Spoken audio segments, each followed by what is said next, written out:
مولا سے پوچھا کہ مولا ماہ مبارک رمضان میں بہترین کام جو چوتھے امام سے ملتا ہے، چھٹے امام سے ملتا ہے، امام حسن سے ملتا ہے، امیر المومنین سے ملتا ہے، فرمایا ہر مہینے میں صدقے کا اپنا ثواب ہے لیکن رمضان میں صدقے کا بہت زیادہ ثواب ہے۔ عجیب روایت ہے کہ جیسے ماہ مبارک رمضان آتے آپ کے امام زین العابدین روزہ رکھتے۔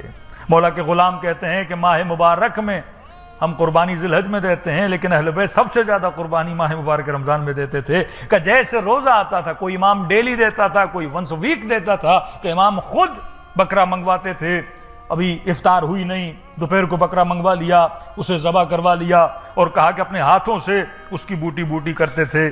وہ غلاموں کو کہتے تھے دیگ پہ چڑھاؤ اور دیگ پہ چڑھا دیتے تھے اور پھر مولا سالن بناتے تھے، بنانے کے بعد روزے کے عالم میں جاتے تھے، اس سالن کو سونگھتے تھے اور اس کی خوشبو کہتے تھے آج بہت اچھی خوشبو ہے، اور جیسے افطار ہوتی تھی ہر بندہ انتظار میں ہوتا تھا، اتنی محنت سے بکرا منگوایا، سالن بنایا، مولا خود بھی کھائیں گے لیکن نہیں، غلاموں کو کہتے تھے جاؤ غریبوں کو بلاؤ، اور اسی پکے ہوئے سالن اور صدقے سے ان غریبوں کو کیا دیتے تھے؟ خیرات کرتے تھے۔ کہتے تھے خود ایک لقمہ نہیں لیتے تھے کہ مولا آپ افطار کریں، کہتے تھے میرے لیے روٹی لاؤ، کھجور لاؤ اور نمک لاؤ، جو سادہ غذا ہے۔ امیر المومنین 3 دن کہتے ہیں علی کے در پہ اسی طرح رہا کہ پہلے بکرا بلایا، اسے کٹوایا، اسے غریبوں کو کھلایا، کیونکہ مقصد روزہ یہ ہے کہ جو بھوکا ہے، جس نے پورا سال اچھا طعام نہیں کھایا، اچھا طعام کسے دیا جائے؟ اسے دیا جائے۔ جس نے لذیذ کھانے نہیں کھائے، کسے دیے جائیں؟ اسے دیے جائیں۔ میں ایک ٹائم بچا کے اسے دوں جس کے پاس نہیں ہے۔ تو جب تک عبادت کی فلسفی کا پتہ نہ ہو تب تک انسان کو عبادت وہ فائدہ نہیں دیتی۔ اب نماز پڑھتے ہیں لیکن جو واقعاً فزیکلی صحیح نماز پڑھتا ہے اس انسان کو کبھی کمر کی تکلیف نہیں ہونی چاہیے، کبھی جسم کی بیماریاں اتنی نہیں لگنی چاہیے، کیونکہ ہم اس فلسفی کو فالو نہیں کرتے۔ ایک ایشو یہ ہے کہ ہم جو بھی عبادت کرتے ہیں ایک تصور بنا لیا ہے، اس کا فائدہ کہاں پر ہوگا؟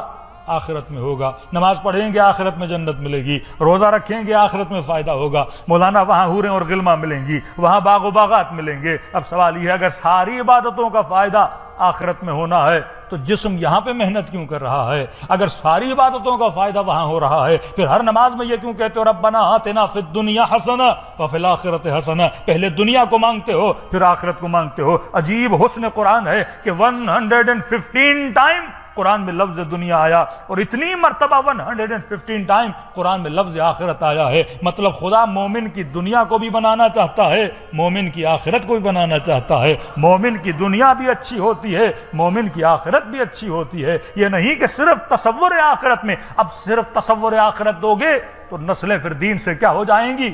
دور ہو جائیں گی۔ بھئی اس میں تو دنیا کا کچھ کرنے کا ہے ہی نہیں، دنیا کی کوئی اٹریکشن ہے ہی نہیں، سارا تصور۔ تبھی کہتے ہیں کہ یہ جو دین سمجھانے والے ہیں یہ خیالی پلاؤ تمہیں بتاتے ہیں۔ اب خیالی پلاؤ کا وہی ہوتا ہے کہ یہ خیال میں بسنے والا ہے، فزیکل نہیں ہے، لیکن واقعاً جو فلسفی آف روزہ کو سمجھے گا اس کا جسم بھی صحت مند ہوگا، اس کے رزق میں بھی اضافہ ہوگا، اس کی نسلوں میں بھی بہتری آئے گی۔ جو فلسفی آف نماز کو سمجھے گا اس کا جسم بھی تنومند ہوگا۔ لاکھ جا کے جم کر لیں اتنا فائدہ نہیں ہوگا، لیکن اگر پراپر نماز پڑھے گا کبھی کمر کی تکلیف نہیں ہوگی، کبھی جسم کی بیماریاں نہیں ہوں گی، پراپر انسان کی بلڈ سرکولیشن اس کے مائنڈ میں ہوتی ہے، میموری اس کی شارپ ہو جاتی ہے۔ لیکن ویسی نماز پڑھے تو صحیح، اہل بیت کے ویسے قوانین کو فالو کرے تو صحیح۔ کوئی بھی اسلام کا ایسا قانون نہیں ہے کہ جو صرف انسان کی آخرت کو فائدہ دے۔ سب سے پہلے اسلام کا قانون انسان کی دنیا کو فائدہ دیتا ہے، اس کے بعد اجر آخرت کو انسان ملتا ہے۔ صلوات پڑھے محمد و آل محمد پر۔